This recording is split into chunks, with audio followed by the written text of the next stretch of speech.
안녕하세요. 백두산 금융연구소의 백두산입니다. 6월 24일 월요일 오후 3시 40분입니다. 세계증시는 특별한 이슈 없는 가운데 그냥 일단 기존 추세를 계속해서 잘 유지하고 있습니다. 기존 추세라는 거는 이제 AI 주식의 강세, 또 그리고 나머지 주식들의 소외, 또 그리고 채권 시장의 낙관적인 분위기, 또 그리고 달러 강세, 이런 것들이 지금의 추세인데 특별한 이슈 없는 가운데 이게 계속해서 일단 유지가 되고 있습니다. 아직까지 어떤 의미 있는 반등의 어떤 변화의 신호 이런 것은 일단 아직까지는 보이진 않습니다. 지난주 금요일에 미국과 유럽 증시는 일단 좀 부진했었는데요. 특별히 이들을 관통하는 하나의 공통적인 이슈가 있진 않았고 제 각각의 이유에 의해서 약했었죠. 미국 증시는 보시다시피 엔비디아와 기술주가 AI와 관련된 이런 빅테크 종목들이 최근에 2, 3거래일 정도 조정이 연속적으로 나오면서 이제 미국 증시가 조금 좀 부진했었고요. 유럽 증시는 금요일에 하락했던 이유가 프랑스 전국 불안 그런 것들이 계속해서 지속되면서 그런 거죠. 그래서 독일과 프랑스의 그 국채 스프레드가 굉장히 크게 벌어졌다. 그래서 이것 때문에 시장이 불안하다 이러면서 하락 마감을 한 겁니다. 제 각각의 이유에 의해서 움직이고 있습니다. 어쨌든 근데 그 큰 추세 자체는 아직까지 바뀌진 않았다고요. 그죠? AI 강세, 나머지 약세 이런 움직임들 계속해서 그대로라 보시면 되겠습니다. 다만 이제 근데 금요일 날에 경제 지표가 PMI가 좋게 나오다 보니까 미국 PMI가 괜찮게 나온 게 있었는데 그것 때문에 달러가 좀 강했었고요. 그런 요인 때문인지 오늘 일단 중국 증시 이런 친구들은 또 한국 증시도 조금 좀 부진한 모습을 보였습니다. 일본은 왠지 모르겠는데 일단 환율에도 불구하고 좋은 모습을 보이긴 했는데 일단 일본 증시도 전반적으로 일단 좀 혼조한 그런 구간 안에 있어서 조금 오르고 조금 내린다고 그렇게 큰 의미가 있지는 않고요. 하여튼 좀 달러 강세의 영향을 받아서 오늘 아시아 증시 분위기는 별로 좋지 않은 것으로 일단 보이긴 합니다. 좀 이따가 자세한 이야기 좀 하긴 할 거고, 이 중국 증시는 주말에 캐나다까지 관세 폭탄을 매긴다라는 이런 내용들이 있긴 있습니다. 그래서 중국 증시가 계속 약한 것 같긴 하고요. 하여튼 중국 전기차 관세와 관련해 가지고 지금 유럽도 그렇고 터키도 그렇고 캐나다까지 지금 그렇게 그 관세와 관련된 잡음들이 좀 진행되고 있는데, 그래서 중국 증시가 일단 계속해서 좀 약한, 좀 대놓고 보이는 일단 그런 악재이긴 합니다. 그게 중국 증시가 약한 걸로 설명을 할 수 있는 대놓고 보이는 악재가 일단 저거긴 해요. 근데 지금 이 기사에서 보면 국내 전기차와 배터리주가 훈풍이라 써 있는데 실질적으로는 이건 이제 그 기자분의 생각일 뿐인 거지 실질적으로 훈풍이 불고 있지는 않습니다. 한국 증시 2차 전지 친구들도 계속해서 약한 모습을 보이고 있어요. 물론 이제 이 중국에 관세를 매긴다라는 소식이 이제 한국 2차 전지 친구들한테 좋게 작용하는 때도 있었는데, 일단 지난주, 이번 주, 네, 하여튼 지난주쯤부터는 별로 영향이 없습니다.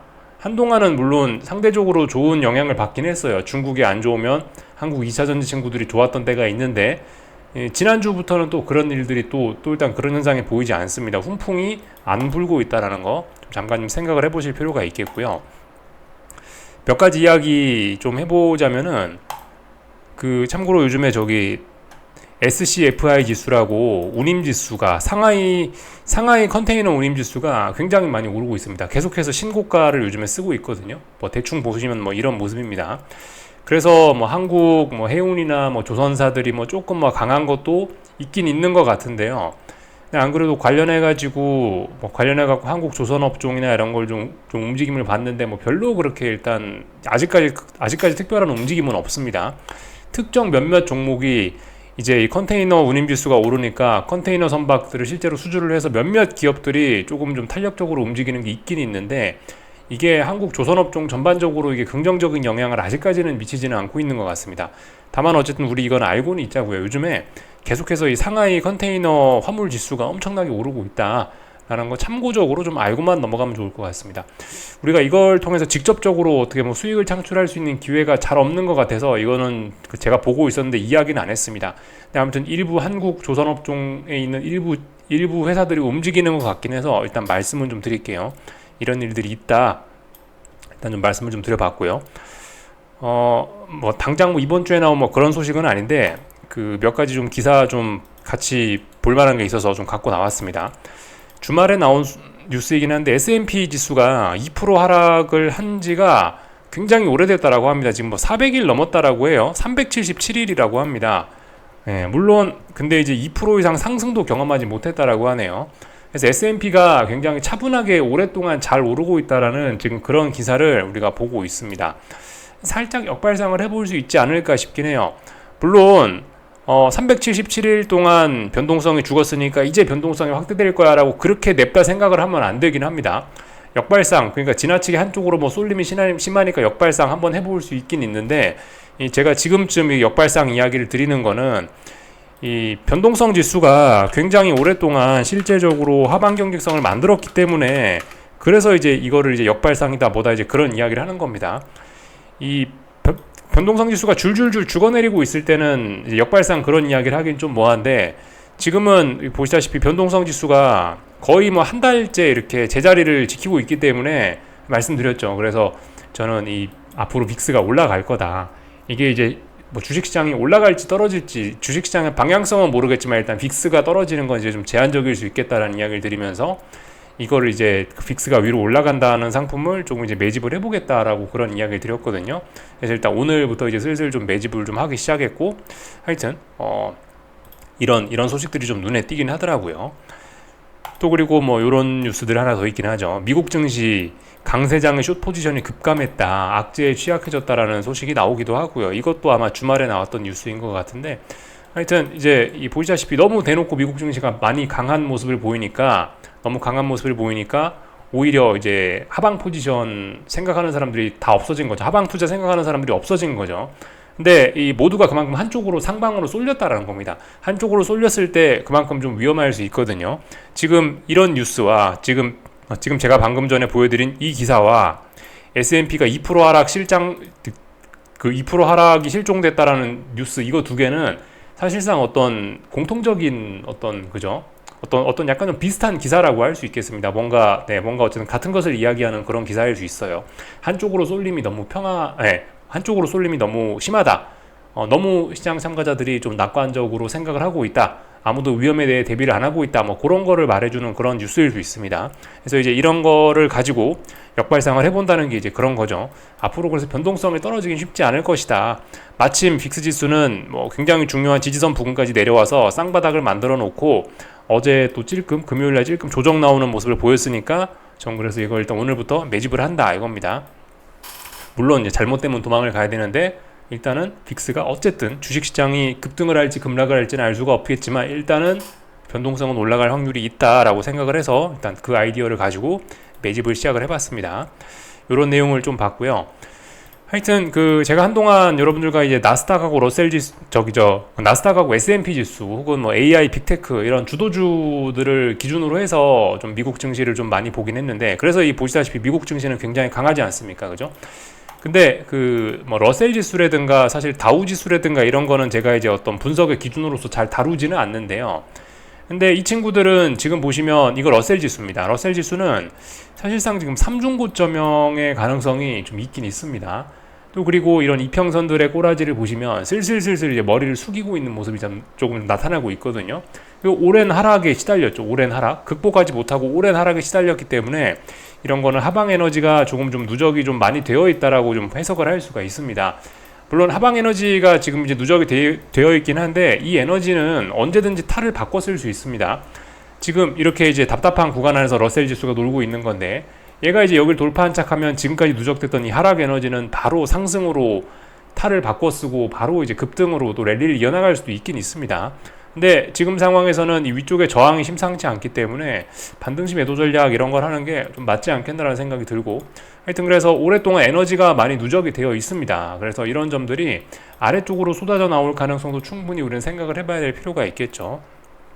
이게 이제 지금 러셀 지수를 우리가 지금 이제 정상적으로 놓고 본 모습인데, 이걸 만약에 뒤집어 놓고 본다라고 한다면 어떻게 생각이 드십니까?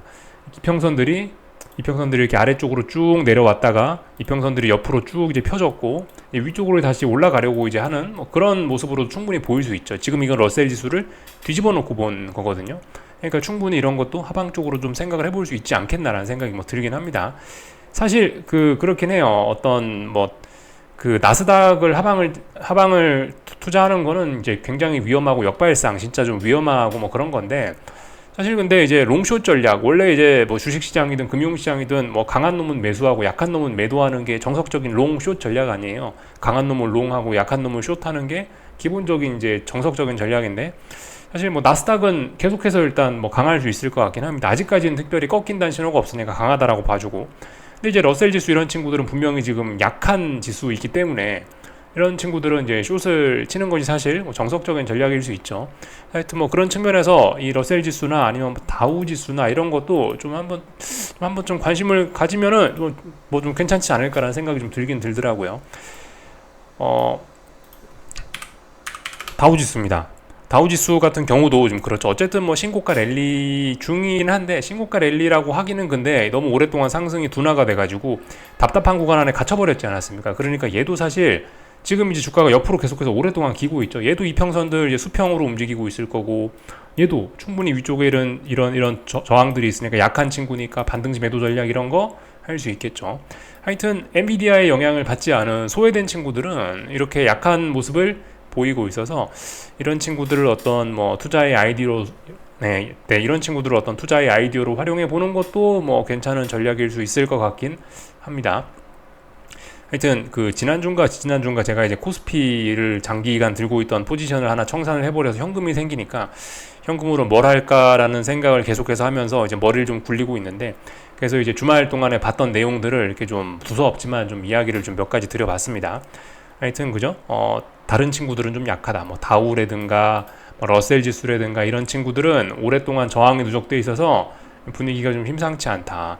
이런 친구들은 약하니까 일단 반등시 매도 전략 뭐 그런 걸 일단 생각해 볼 수 있을 것 같고, 그와 연관을 지어서 이 미국 S&P 지수와 나스닥 같은 것도 사실 이런 주도 대장 섹터들도 그 어떤 그 대장 지수들도 보시면 2% 하락률이 실종돼 갖고 금융위기 이후 이런 기간에 최장으로 지속되고 있고, 미국 증시 강세장의 숏 포지션을 급감하기도 했고, 그래서 이제 이런 타이밍에 대형주들도 조금 이제 조심해야 될 수 있으니까, 뭐 그런 거하고 지금 러셀 지수가 다우 지수가 그렇게 뭐 약한 모습하고 연관지어서 뭔가 또 아이디어를 또 갖고 갈 수 있을지 모르겠습니다.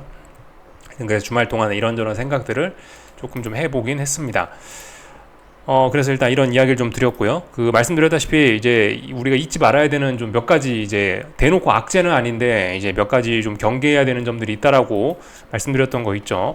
유럽 증시 변동성 확대. 사실 이거는 사실 대놓고 막 그렇게 큰 위험은 아닙니다.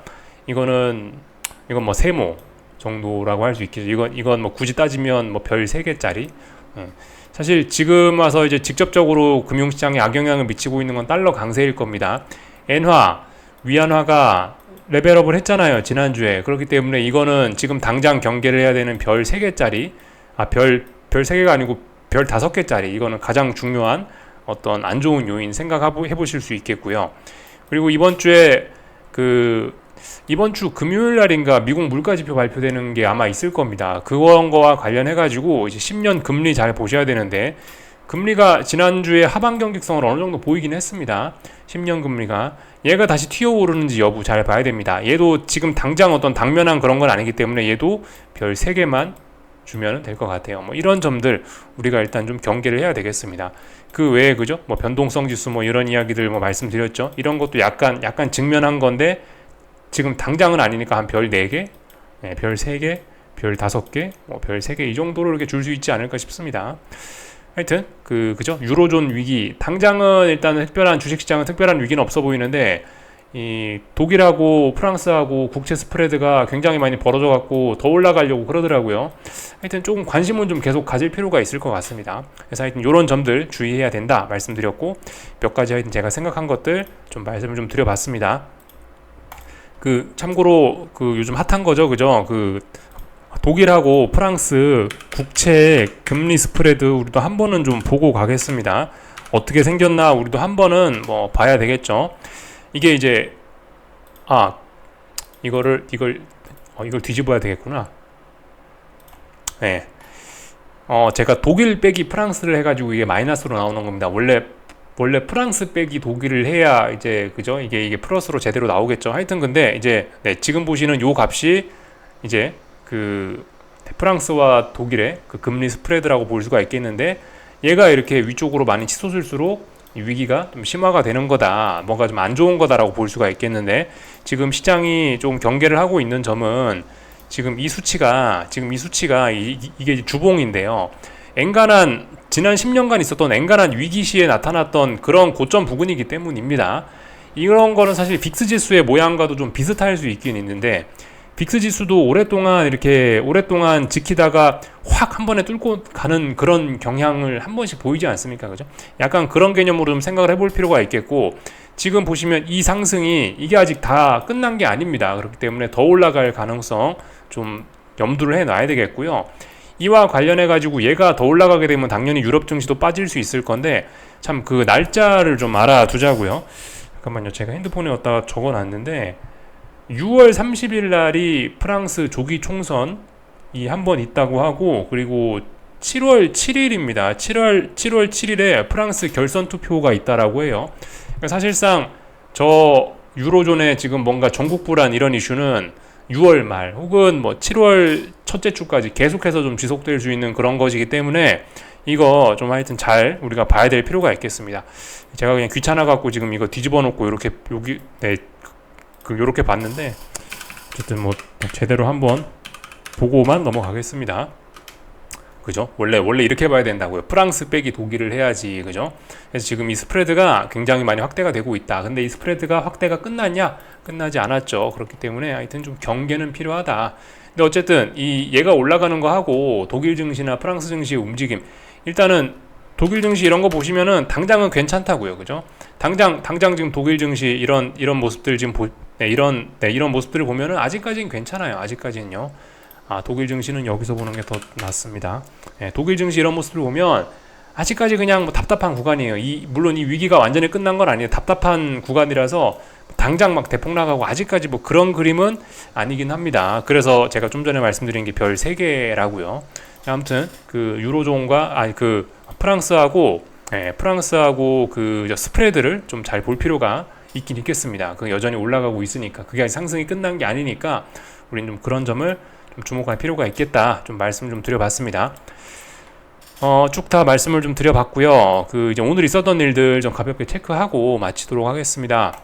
일단 유럽 증시는 조금 이따 개장하면은 보고요. 일본 증시 이렇게 혼조한 구간에 있습니다. 아직까지 방향성 결정하고 있는데, 근데 이제 일본 엔화 약세 때문에 아마 일본 증시가 계속해서 올라가긴 좀 어렵지 않을까라고 생각을 하는데, 일단 분명히 지금은 혼란한 구간이고, 일단 위로 조금 더 올라가고 있긴 합니다.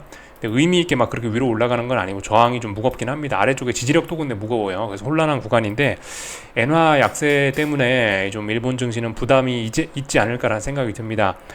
엔화를 좀 잠깐 살펴볼 건데, 엔화가 이런 모습이죠. 엔화가 보시다시피 그냥 레벨업을 했다고요.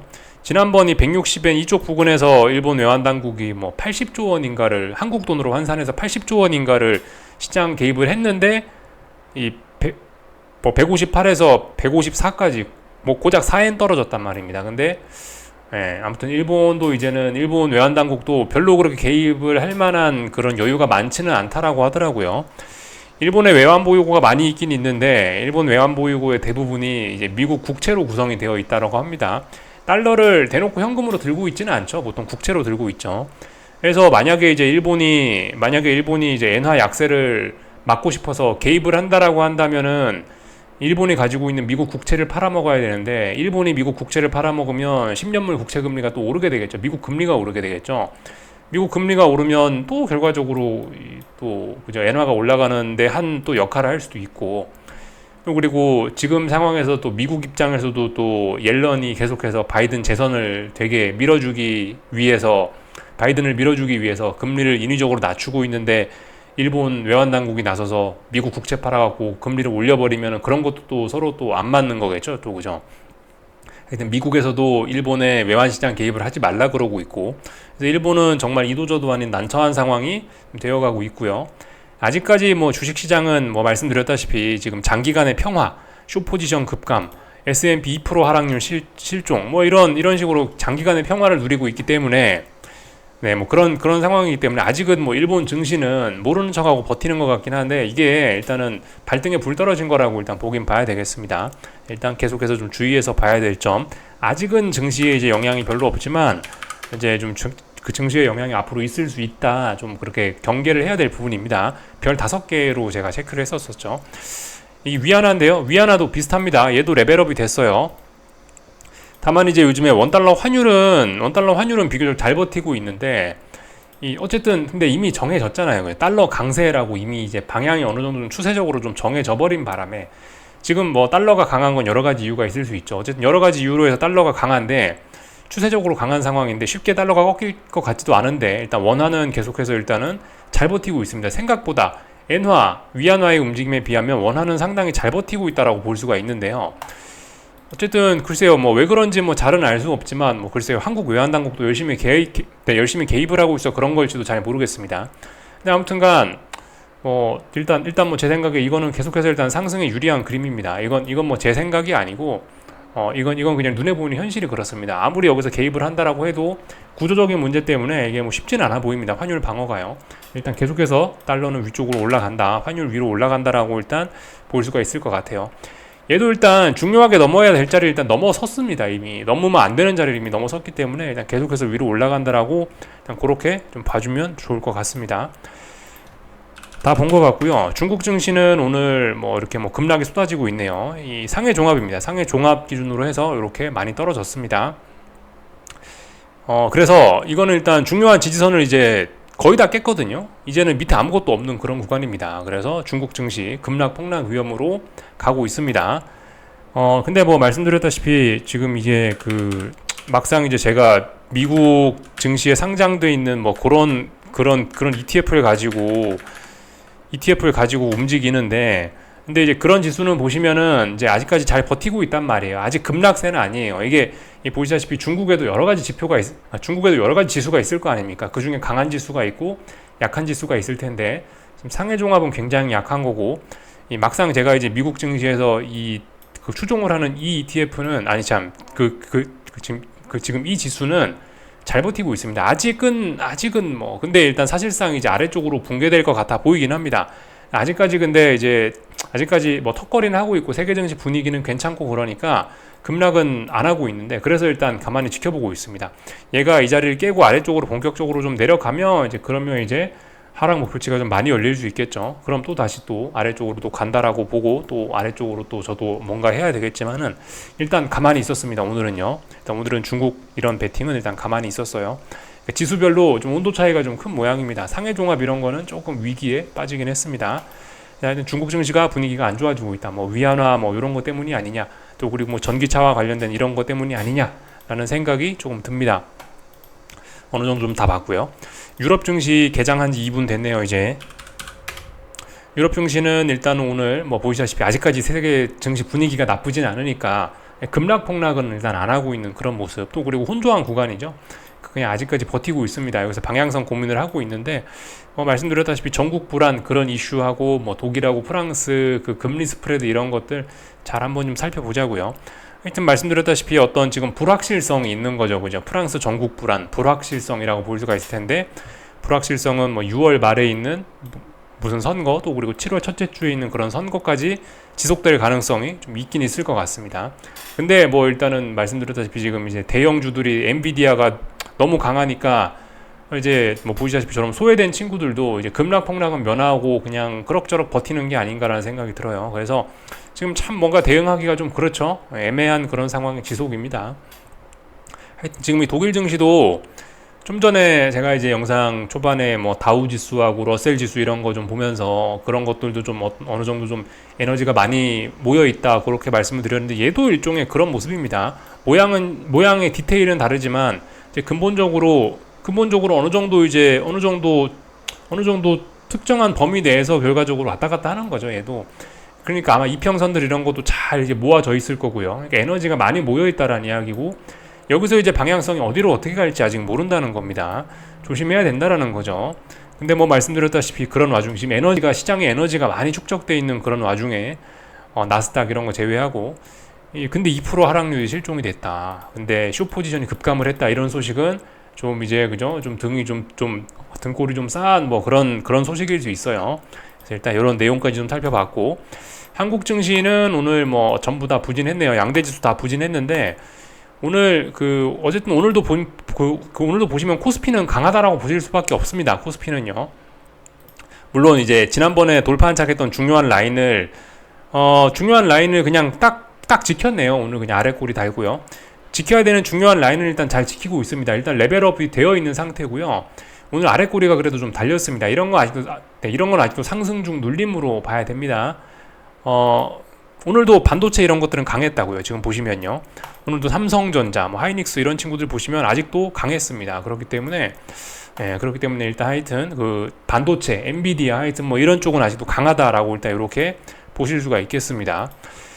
그래서 뭐 일단 아직도 코스피는 강하다라는 뭐 그런 입장이고요. 아래 꼬리도 달리고, 대신에 이제 코스닥이 좀 약합니다. 2차 전지가 이 반도체보단 2차 전지 쪽의 비중이 좀 더 높은 이 코스닥은 코스피에 비해서 훨씬 약한 모습을 보이고 있는데, 계속해서 그냥 잘 빠지고 있는 거고요. 저기 참고적으로 이제 코스닥 150 현물 지수는 요렇게 아래쪽에 어떤 추세선을 한번 그려볼 수가 있습니다. 이 추세선이 좀 중요할 것 같은데, 이번에 이 추세선이 좀 붕괴될 가능성도 조금 좀 생각을 좀 해봐야 될 것 같습니다. 지금 어쨌든 코스닥은 결과적으로 이게 큰 박스권이죠, 그죠? 위쪽으로 아래쪽으로 큰 박스권입니다. 물론 이제 변동성이 크기 때문에 이 박스의 상하단을 간혹가다 뚫고 나가는 이런 슈팅성 흐름들이 있습니다만은, 어쨌든 근본적으로는 큰 박스권이라고 볼 수 있겠는데, 지금 박스권 살짝 위쪽에서 위로 올라가냐 아래로 내려가냐를 무지하게 고민을 하고 있었는데, 일단 지금 2차전지 친구들이 말씀드렸다시피 좀 분위기가 좀 안 좋은 게 있어가지고 지금 일단 아래쪽으로 슬슬 꺼지고 있고요. 말씀드렸다시피 반등시 매도 전략 말씀을 드렸었죠. 여기 위쪽에서 고점 만들고 나서 단기적으로 계속 빠지고 있다. 또 그리고 지금 보셔야 될 게, 여기서 이런 식으로 저점과 저점을 연결하면 이런 상승 추세선이 하나 있지 않습니까? 그죠? 상승 추세선이 이렇게 올라가고 있는 건데, 지금 이 추세선은 약간 생명을 다했을 가능성을 좀 생각을 해봐야 된다고 봅니다. 왜냐하면 말씀드렸다시피 한 번, 두 번까지는 괜찮아요. 두 번까지는.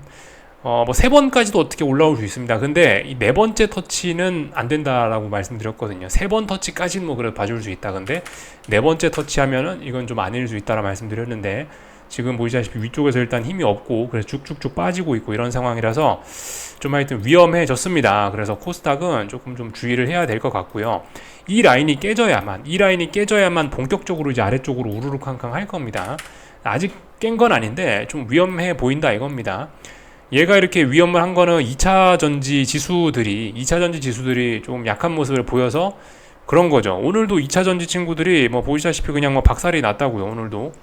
오늘도 이게 2차 전지 뭐 탑10 뭐 요런 거를 추종하는 그런 ETF들인데, 2차 전지 친구들은 지금 전저점을 깬 상태에서 지금 계속해서 그냥 부진하게 쭉쭉쭉쭉 가고 있습니다. 아래쪽으로 그냥 잘 가고 있는 뭐 그런 흐름들이라서 코스닥은 좀 위험할 가능성이 좀 있긴 있겠죠. 옆에는 마침 에코프로가 지금 나와 있죠.